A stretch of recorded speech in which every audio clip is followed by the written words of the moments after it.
بسم اللہ الرحمن الرحیم۔ صرف 5 منٹ کا مدرسہ قرآن و حدیث کی روشنی میں 22 رمضان المبارک۔ نمبر 1، اسلامی تاریخ۔ اسلام میں پہلا جمعہ 12 ربیع الاول سن 1 ہجری کو جمعہ کے دن رسول اللہ صلی اللہ علیہ وسلم قباء سے مدینہ طیبہ کے لیے روانہ ہوئے۔ بنی سالم کے گھروں تک پہنچے تھے کہ جمعہ کا وقت ہو گیا۔ حضور صلی اللہ علیہ وسلم نے ان کی مسجد میں جمعہ کی نماز ادا کی۔ اسلام میں یہ پہلی نماز جمعہ تھی جسے آپ صلی اللہ علیہ وسلم نے مدینہ طیبہ میں ادا کیا۔ آپ صلی اللہ علیہ وسلم نے خطبہ دیتے ہوئے فرمایا، خدا کے سوا کوئی عبادت کے لائق نہیں، وہ تنہا ہے، اس کا کوئی شریک نہیں، اور محمد صلی اللہ علیہ وسلم اس کے بندہ اور رسول ہیں، لہذا جو کوئی خدا اور رسول کی اطاعت کرے گا وہ ہدایت پائے گا، اور جو ان کا حکم نہ مانے گا وہ بھٹک جائے گا۔ مسلمانوں، میں تمہیں اللہ سے ڈرنے کی وصیت کرتا ہوں۔ بہترین وصیت جو مسلمان کسی مسلمان کو کر سکتا ہے وہ یہ ہے کہ اسے آخرت کے لیے آمادہ کرے اور تقوی اختیار کرنے کے لیے کہے۔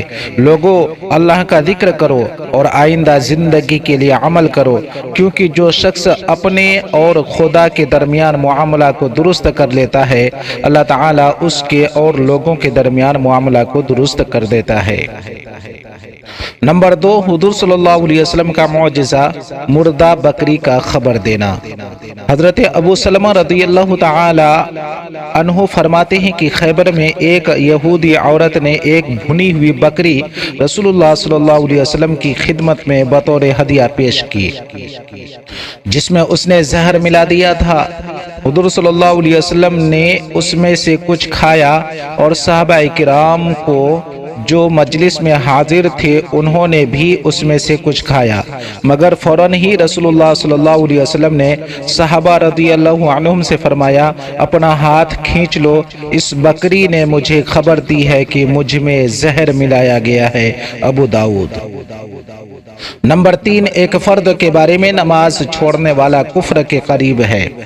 رسول اللہ صلی اللہ علیہ وسلم نے فرمایا، نماز کا چھوڑنا آدمی کو کفر سے ملا دیتا ہے۔ مسلم شریف۔ دوسری ایک روایت میں ہے کہ ایمان اور کفر کے درمیان نماز چھوڑنے کا فرق ہے۔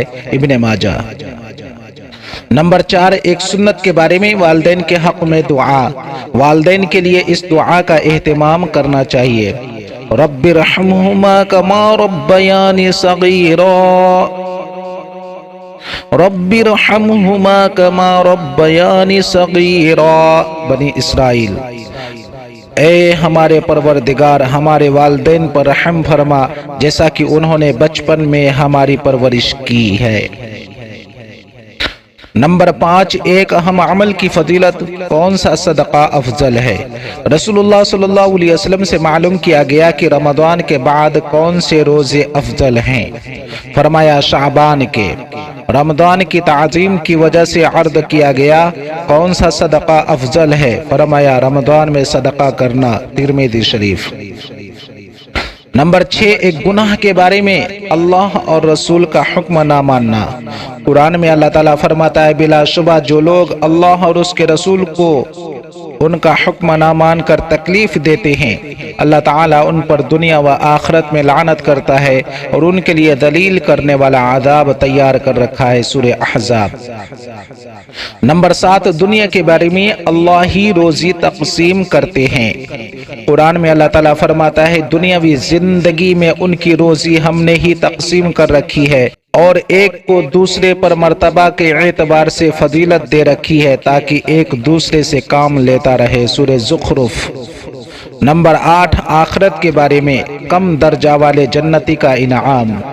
رسول اللہ صلی اللہ علیہ وسلم نے فرمایا، ادنا درجہ کا جنتی وہ ہوگا جس کے 1000 محل ہوں گے، ہر 2 محلوں کے درمیان 1 سال کے برابر چلنے کا فاصلہ ہوگا۔